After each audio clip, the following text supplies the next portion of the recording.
ஜீவவசனம் கூறுவோம், சகோதரரே சேர்ந்தே எக்காலம் ஊதுவோம். கர்த்தருடைய நாமம் உயர்த்தப்படுவதாக. கிறிஸ்துவுக்குள் அன்பானவர்களே, இந்த நாளிலும் ஜீவ வார்த்தை ஒன்றை நாம் கேட்போம். மார்க் எழுதின சுவிசேஷம் 6வது அதிகாரம் 6ஆம் வசனம் சொல்லுகிறது, அவர்களுடைய அவிசுவாசத்தை குறித்து ஆச்சரியப்பட்டு கிராமங்களிலே சுற்றி திரிந்து உபதேசம் பண்ணினார். அவர்களுடைய அவிசுவாசத்தை குறித்து ஆச்சரியப்பட்டு, அந்த அவிசுவாசம் அவங்களுக்கு ஏன் வந்துச்சுது அப்படின்னு பார்த்தீங்கன்னா, இயேசு கிறிஸ்து இவன் தச்சன் குமாரன் அல்லவா, இவங்க அம்மா தெரியாதா, மரியாள் மகன் தானே, இவன் அந்த யோசே, யூதா, சீமோன் இருக்காருல்ல, அவங்களுடைய ஒரு உடன்பிறப்பு தானே, அவங்க குடும்பம்லாம் அங்கே தான் இருக்குது. ஆண்டவருடைய மகத்துவம் அவங்க கண்ணுக்கு தெரியல. அவனுடைய பேக்ரவுண்டு என்ன, பெற்றோர் யார், குடும்ப தொழில் என்ன, இதை நினைக்கிறதுனால தான் அவர்களுக்கு அவிசுவாசம் வந்துச்சு.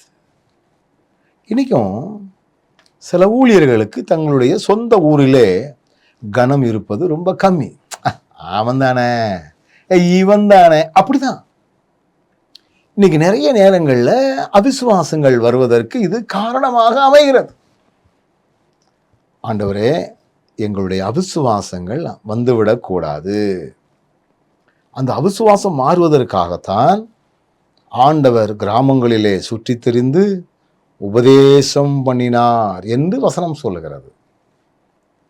ஆண்டவருடைய உபதேசம் எல்லாம் நாம் அவரை அதிகமாக விசுவாசத்தில் நிலைத்திருப்பதற்கு, அவரில் உறுதியாக இருக்கணும் அப்படிங்கிறதுக்காக அவர் உபதேசம் பண்ணுகிறார்.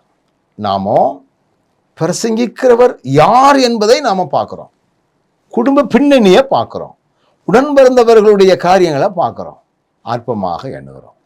ஆண்டவரே, எங்களுடைய அற்பத்தனங்கள் எல்லாம் மாறி உம்மை நாங்கள் உறுதியாய் பற்றி கொள்வதற்கு தேவையான கிருபைகளினால் எங்களை வழிநடத்தும் என்று நாம் கேட்போம். நல்ல ஆண்டவரே, எதையும் எவரையும் நாங்கள் அற்பமாக எண்ணாதபடி உம்மையும் உம்முடைய வார்த்தைகளையும் உறுதியாக பற்றி கொள்ளுகிற மக்களாக நாங்கள் இருக்க நீர் எங்களுக்கு அனுக்கிரகம் பாராட்டும். இயேசுவின் நாமத்தில் ஜெபிக்கிறோம் நல்ல பிதாவே.